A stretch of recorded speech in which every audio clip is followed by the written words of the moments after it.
So, a new bill proposes eliminating unvaxxed access to health insurance and allows children at the age of 14 to elect to get vaccinated without their parents' consent. So, this is a bill passed through the legislature of the United States. So, I'd like to remind people that if you read the preamble of the Constitution, it states, quote, the United States, end quote, does some things for, quote, the United States of America, end quote.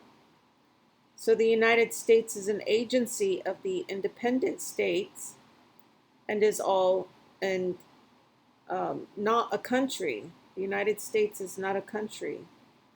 So to say the United States is all powerful, etc., is a misunderstanding of what it is. In common law, boys reach the age of majority and the age to which they can marry and reproduce at 14, and girls at 11. So it seems they're legalizing the common law for its own purposes. Throughout time, there have been many governments try to overtake or take down or control the common law. When the United States starts trying to make legal the common laws, the problem is bigger than what most people realize. Most males do not enter the age of reason until around 14 to 26 years old. Females between 11 and 16 or so. Of course, this would need to take into account nature and nurture. So the United States is saying that a person who may not have entered the age of reason can decide to have a chemical to which cannot be removed, injected into their body. Shouldn't it be up to the parent to decide if the child has even entered the age of reason? I've not studied Marxism in depth, but isn't this what that is? The schools originally were ran by and financially supported by local communities. When the federal citizens were rejected the right to send their children to those schools, the federal government, using Lincoln, took over the states and education system and passed the 14th Amendment. This is how the feds took over the schools and why, as well as the states.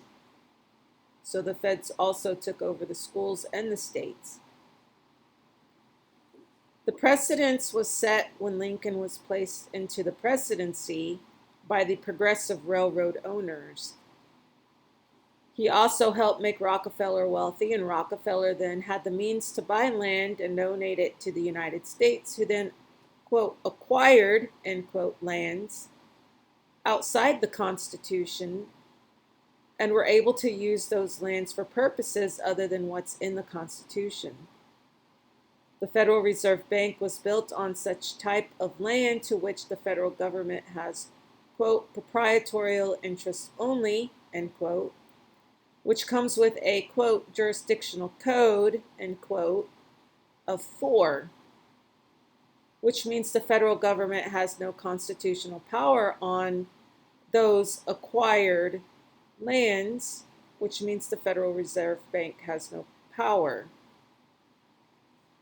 So the federal government is trying to take over the common law, legalize it, turn it into something it wasn't intended to be. And they took over the schools a long time ago using Lincoln, and they were donated lands by these wealthy people so that they could create their shadow government. Things are way worse than what you think.